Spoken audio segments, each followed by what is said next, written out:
Everyone. Hello everyone. स्वागत है आप सबका हमारे YouTube channel My Tiny Space में। फ्रेंड्स, आज जो हमारा ब्लॉग है उसमें हम डिस्कस करेंगे how to get a PR in Germany. Germany में पीआर लेने का क्या प्रोसीजर है और आप कब एलिजिबल होते हो पीआर लेने के लिए। काफ़ी व्यूअर्स ने कमेंट्स में हमसे पूछा है, कुछ ने हमसे पर्सनली भी पूछा है कि जर्मनी में पीआर लेने की जो प्रोसेस है वो टफ़ है या इजी है, कितने टाइम में हम पीआर के लिए एलिजिबल होते हैं, पीआर के लिए एलिजिबिलिटी कंडीशंस क्या क्या हैं।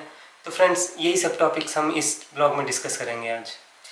ब्लॉग शुरू करने से पहले हम दोनों की आपसे रिक्वेस्ट है कि प्लीज़ हमारे चैनल को सब्सक्राइब करें, लाइक करें एंड शेयर करें और प्रेस द बेल आइकन अगर आपको वीडियोस के नए अपडेट्स चाहिए। तो चलिए अब हम अपना ब्लॉग स्टार्ट करते हैं।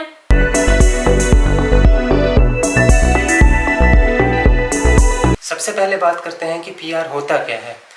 अगर आप जर्मनी की वेबसाइट्स पे देखेंगे तो काफ़ी जगह आपको ऑफिशियल वेबसाइट्स में इंग्लिश में वर्ड दिखेगा परमानेंट सेटलमेंट परमिट। तो जर्मनी की वेबसाइट्स में काफ़ी बार पीआर को ही परमानेंट सेटलमेंट परमिट भी कहा जाता है और जर्मन वर्ड इसके लिए है नीदरलासुंगserlaubnis। तो ये तीनों वर्ड्स एक्चुअली पीआर के लिए ही यूज़ होते हैं। हम आम भाषा में इसको पीआर बोल देते हैं, परमानेंट रेजिडेंस बोल देते हैं। तो ये वो वीज़ा होता है, वो उस टाइप का रेजिडेंस परमिट होता है जिसमें आपको अनलिमिटेड अमाउंट ऑफ टाइम के लिए जर्मनी में रहने के लिए अलाउ कर दिया जाता है। इसकी कोई टाइम लिमिट नहीं होती है कि ये इस टाइम तक ही आपके पास ये जो वीज़ा है वो वैलिड है, ये अनलिमिटेड होता है। तो सबसे कॉमन वे है पीआर अप्लाई करने के लिए जर्मनी में। अगर आपको यहाँ रहते हुए जर्मनी में पूरे 5 साल हो जाते हैं तो आप उसके बाद पीआर के लिए अप्लाई कर सकते हैं। बट कंडीशन ये है कि आपको पिछले 5 सालों में फुली सोशल सिक्योरिटी देनी पड़ेगी, आपके पास B1 का सर्टिफिकेट होना चाहिए। तो ये 2 इम्पॉर्टेंट कंडीशन है पीआर अप्लाई करने के लिए।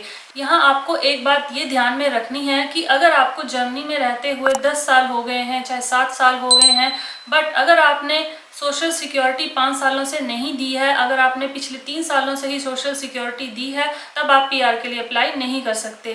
कंडीशन यही है कि 5 साल तक आपको completely fully continuously social security देनी है। इसके बाद जो अदर डॉक्यूमेंट्स हैं, जैसे आपके पास अकोमोडेशन का प्रूफ होना चाहिए, आपके पास जॉब का कॉन्ट्रैक्ट होना चाहिए, सैलरी स्लिप होनी चाहिए, हेल्थ इंश्योरेंस होना चाहिए।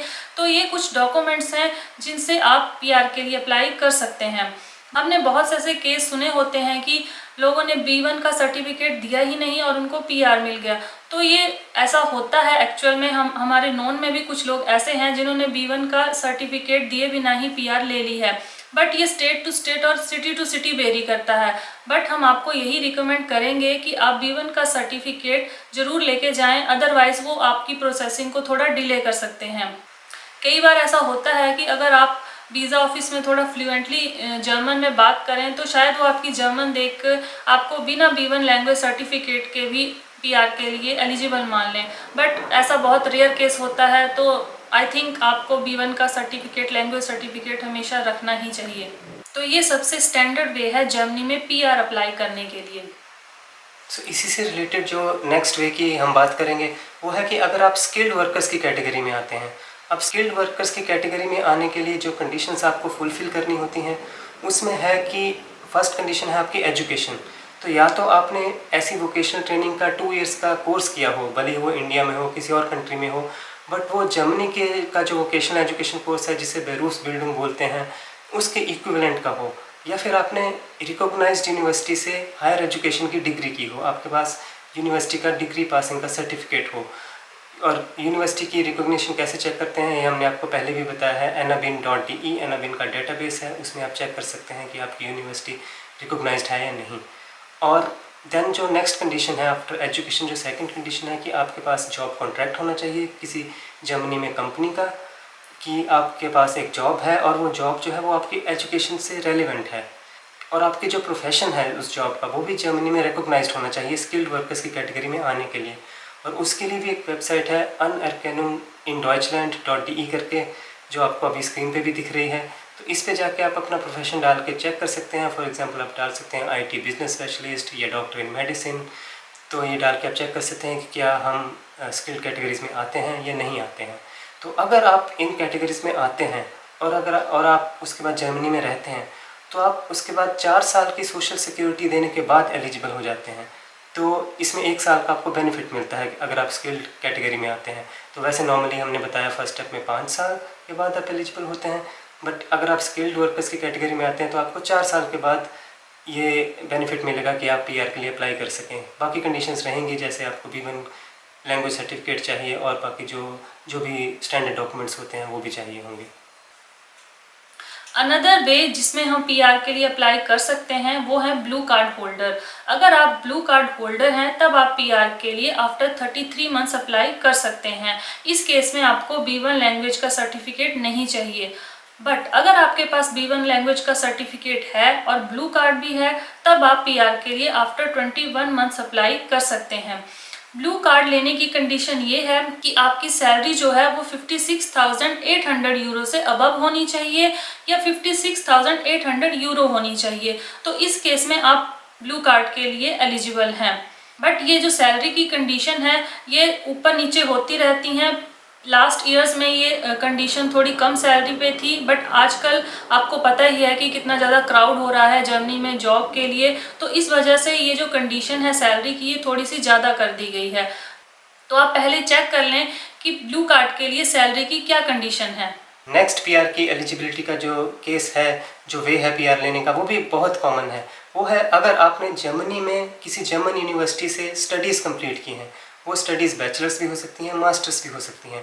तो अगर आपने अपनी यूनिवर्सिटी से सक्सेसफुली स्टडीज़ कंप्लीट की हैं विद इन जर्मनी, तो उसके बाद आप 24 मंथ्स के बाद 2 साल आप सोशल सिक्योरिटी देते हैं। वो कंडीशन तब भी रहेगी कि आपने 24 मंथ सोशल सिक्योरिटी दी है, उसके बाद आप डायरेक्टली पीआर के लिए एलिजिबल हो जाते हैं। तो ये काफ़ी बड़ा बेनिफिट है कि इसमें आपको सोशल सिक्योरिटी ना 4 साल देनी पड़ेगी ना 5 साल, सिर्फ 2 साल देनी पड़ेगी, और उससे पहले 2 साल आपने स्टडीज़ की होंगी तो आप पीआर के लिए एलिजिबल हो जाएंगे। और हाँ, जो कुछ स्पेशल रिक्वायरमेंट्स हैं जैसे B1 का लैंग्वेज सर्टिफिकेट, वो आपको जनरली स्टडीज़ के बाद भी चाहिए होता है। तो यहाँ फ्रेंड्स एक बात ध्यान देने के लिए ये है कि यहाँ बात ईयर्स की नहीं हो रही है कि आप कितने सालों से रह रहे हैं, बात यहाँ सोशल सिक्योरिटी की भी हो रही है। जैसा कि हमने पहले बताया कि ब्लू कार्ड होल्डर जो हैं वो आफ्टर 33 मंथ्स के बाद अप्लाई कर सकते हैं पीआर के लिए, बट उनको उन 33 मंथ्स में सोशल सिक्योरिटी भी देनी पड़ेगी। ऐसा नहीं है कि उनको सिर्फ 33 मंथ हो गए ब्लू कार्ड के साथ और वो पीआर के लिए अप्लाई कर सकते हैं। कंडीशन ये है कि आपको फुली सोशल सिक्योरिटी भी देनी होगी। तो मोस्ट ऑफ द केसेस में ऐसे ही होता है कि वो सोशल सिक्योरिटी काउंट होती है। कुछ बड़े स्पेशल केसेस होते हैं, वो अभी हम आपको नेक्स्ट कुछ पॉइंट्स में बताएंगे। नेक्स्ट केस जिसमें आप थोड़ा जल्दी पीआर के लिए अप्लाई कर सकते हैं वो है अगर आप सेल्फ एम्प्लॉयड हैं या आपने अभी कोई कंपनी सेटअप की है, तो उस केस में आप आफ्टर 3 इयर्स पीआर के लिए अप्लाई कर सकते हैं। इस केस में ना आपको, जैसे हमने पहले बताया, ये स्पेशल केस है, तो सोशल सिक्योरिटी भी नहीं आपकी चेक होगी, ना ही आपका B1 का लैंग्वेज सर्टिफिकेट चेक होगा। बट जब आप ये अप्लाई करने जाएंगे तो वो चेक करेंगे कि आपने जो कंपनी सेटअप की है वो सक्सेसफुल है या नहीं, आपके फ्यूचर प्लान्स क्या हैं, और आपकी कंपनी के अकाउंट में या आपके अकाउंट में कितना पैसा है। तो ये सब देख के वो आपको पीआर दे सकते हैं। तो फ्रेंड्स, एक केस ऐसा है जिसमें आपको बिना सोशल सिक्योरिटी दिए या इवन बिना जर्मनी में टाइम स्पेंड किए भी पीआर मिलने की पॉसिबिलिटी होती है। ये केस होता है कि आप बहुत ही हाईली क्वालिफाइड और स्किल्ड प्रोफेशनल हैं। तो ये हाईली क्वालिफाइड प्रोफेशनल्स की कैटेगरीज में आते हैं बड़े ही सीनियर साइंटिस्ट्स या सीनियर प्रोफेसर्स जो किसी बड़े रेयर या बड़े ही इंपॉर्टेंट सब्जेक्ट पे रिसर्च कर रहे हों। ये रिसर्च इंटरनेशनल लेवल की हो या वर्ल्ड लेवल की हो सकती है, काफ़ी इम्पैक्टफुल रिसर्च हो जिससे काफ़ी बड़ा इम्पैक्ट पड़ रहा है। तो ये जो केसेस हैं वो, जैसा आपको आइडिया लग ही रहा हो, काफ़ी टेक्निकल लेवल के होते हैं। तो आई वुड से कि काफ़ी रेयर केसेस होते हैं ऐसे कि किसी को डायरेक्टली यहाँ पे पीआर मिल जाए, बट हाँ, एक पॉसिबिलिटी है।